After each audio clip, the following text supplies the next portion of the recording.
Yes, അപ്പോൾ നമ്മൾ വാർത്തകളിലേക്ക് വിശദമായി പോവുകയാണ്. വനിതാ ഏകദിന ക്രിക്കറ്റ് ലോകകപ്പിന് ഇന്ന് തുടക്കമാകുന്നു. ആതിഥേയരായ ഇന്ത്യയും ശ്രീലങ്കയും തമ്മിലാണ് ആദ്യ മത്സരം. ആകെ 8 ടീമുകളാണ് ലോകകപ്പിൽ പങ്കെടുക്കുന്നത്. India, England, Australia, Sri Lanka, Bangladesh, ദക്ഷിണാഫ്രിക്ക, ന്യൂസിലൻഡ്, പാകിസ്ഥാൻ എന്നീ രാജ്യങ്ങളാണ് ലോകകപ്പിൽ മത്സരിക്കുന്നത്. നവി മുംബൈ, ഗുവാഹട്ടി, വിശാഖപട്ടണം, ഇൻഡോർ, കൊളംബോ എന്നിവയാണ് ലോകകപ്പ് വേദികൾ. ആദ്യം ബംഗളൂരുവാണ് മത്സരവേദിയായി നിശ്ചയിച്ചിരുന്നത്. എന്നാൽ RCBയുടെ വിജയാഹ്ലാദത്തിനിടയിലെ ദുരന്തത്തിന്റെ പശ്ചാത്തലത്തിൽ വേദി മാറ്റുകയായിരുന്നു. കാര്യവട്ടം സ്റ്റേഡിയത്തിലേക്ക് മാറ്റാൻ നീക്കം നടന്നുവെങ്കിലും നവി മുംബൈക്ക് നറുക്ക് വീഴുകയായിരുന്നു. ഒക്ടോബർ 5-ന് കൊളംബോയിലാണ് ഇന്ത്യ പാകിസ്ഥാൻ മത്സരം. ലോകകപ്പിന്റെ 12 പതിപ്പിൽ 7 തവണയും ഓസ്ട്രേലിയയാണ് ജേതാക്കൾ. 4 തവണ ഇംഗ്ലണ്ടും ഒരിക്കൽ ന്യൂസിലൻഡും ജേതാക്കളായി. സ്വപ്ന കിരീടം ലക്ഷ്യമിട്ടാണ് ഇന്ത്യ ഗ്രൗണ്ടിലേക്ക് ഇറങ്ങുക. നവംബർ 2-നാണ് final. Sports desk, media 1. Yes, ഇന്ത്യയെ സംബന്ധിച്ചിടത്തോളം ഇതുവരെ വനിതാ ലോകകപ്പ് ഉയർത്താൻ സാധിച്ചിട്ടില്ല. ഏകദിന ലോകകപ്പ് നമുക്കിതുവരെ കിട്ടിയിട്ടില്ല. അതുകൊണ്ട് തന്നെ വലിയ പ്രതീക്ഷയോടെയാണ് ഇന്ത്യ ഇന്ന് ഇറങ്ങുന്നത്. ഇത്തവണ ലോകകപ്പിന് ഇറങ്ങുന്നത്. ആദ്യ മത്സരം ഗുവാഹട്ടിയിലാണ്. ശ്രീലങ്കയെ സംബന്ധിച്ചിടത്തോളം അവരുടെ വെറ്ററൻ താരം ചമരി അട്ടപ്പട്ടുവാണ് അവരുടെ ക്യാപ്റ്റൻ. ഹർമൻപ്രീത് കൗറാണ് നമ്മുടെ ക്യാപ്റ്റൻ.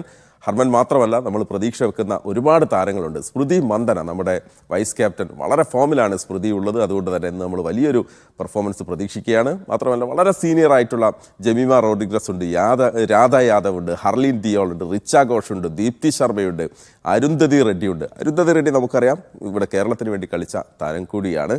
അപ്പം ഇന്ത്യയുടെ കരുത്തായ താരങ്ങളുണ്ട്. മാത്രമല്ല, ഷെഫാലി വർമ്മ വളരെ ഒരു എന്താ പറയുക, സീനിയർ ആയിട്ടുള്ള മികച്ചൊരു പ്ലെയറായിരുന്നു. ഷെഫാലി ഇല്ലാതെയാണ് ഇത്തവണ നമ്മൾ ഇറങ്ങുന്നത്. രേണുക സിംഗ് താക്കൂറാണ് ഇന്ത്യയുടെ പേസ് ബോളർ. അവർ 6 മാസം പരിക്കിലായിരുന്നു. അതിനുശേഷമാണ് തിരിച്ചെത്തിയത്. അവസാനമായിട്ട് നമ്മൾ ന്യൂസിലൻഡിനെതിരെ സന്നാഹ മത്സരം കളിച്ചിരുന്നു. മിന്നുമണി ഉൾപ്പെടെ കളിച്ചിരുന്നു. ന്യൂസിലൻഡിനെ തോൽപ്പിക്കാനും നമുക്ക് സാധിച്ചിരുന്നു. മാത്രമല്ല, നമ്മൾ സ്മൃതി മന്ദനയെക്കുറിച്ച് പറഞ്ഞല്ലോ, കഴിഞ്ഞ സീസണിൽ 4 സെഞ്ചുറിയാണ് കേട്ടോ സ്മൃതി നേടിയത്. അപ്പോൾ സ്മൃതിയാണ് നമ്മുടെ ഒരു തുരുപ്പിച്ചിട്ട് എന്ന് പറയുന്നത്. ശ്രീലങ്കയ്ക്കെതിരെ നമുക്കുള്ള ട്രാക്ക് റെക്കോർഡ് എന്ന് പറയുന്നത് അവസാനത്തെ 5 ഏകദിനം കളിച്ചതിൽ 4-ലും ഇന്ത്യയാണ് ജയിച്ചത്. അവരെ സംബന്ധിച്ചിടത്തോളം ഹർഷിത സമരവിക്രമയുണ്ട്, കവിഷ ദിൽഹരിയുണ്ട്. അപ്പോൾ അവരും നല്ല ടീമാണ്. പക്ഷേ ഇന്ത്യക്ക് വളരെ അനായാസം മറികടക്കാൻ സാധിക്കുന്നതാണ് നമ്മൾ പ്രതീക്ഷിക്കുന്നത്. ഇന്ത്യയുടെ ടീം ഇങ്ങനെയാണ്. ഹർമൻപ്രീത് കൗറാണ് ക്യാപ്റ്റൻ, സ്മൃതി മന്ദന വൈസ് ക്യാപ്റ്റൻ, പ്രതിക റാവൽ, ഹർലീൻ ദിയോൾ, ദീപ്തി ശർമ്മ, ജമീമ റോഡ്രിഗസ്, രേണുക താക്കൂർ, അരുന്ധതി റെഡ്ഡി, റിച്ച ഘോഷ്, ക്രാന്തി ഗൗഡ്, ആ പേര് ഒന്ന് ഓർത്ത് വെച്ചോളൂ, അമൻജോത് കൗർ, രാധ യാദവ്, ശ്രീചരണി, യസ്തിക ഭാട്ടിയ, സ്നേഹ റാണ. ഇതാണ് ഇന്ത്യയുടെ ഇന്നത്തെ സ്ക്വാഡ് എന്ന് പറയുന്നത്. അപ്പോൾ ലോകകപ്പിന് ഇന്ന് തുടക്കമാവുകയാണ്. വലിയ ആഘോഷത്തിൻ്റെ ദിവസങ്ങളാണ് ഇനിയുള്ളത്.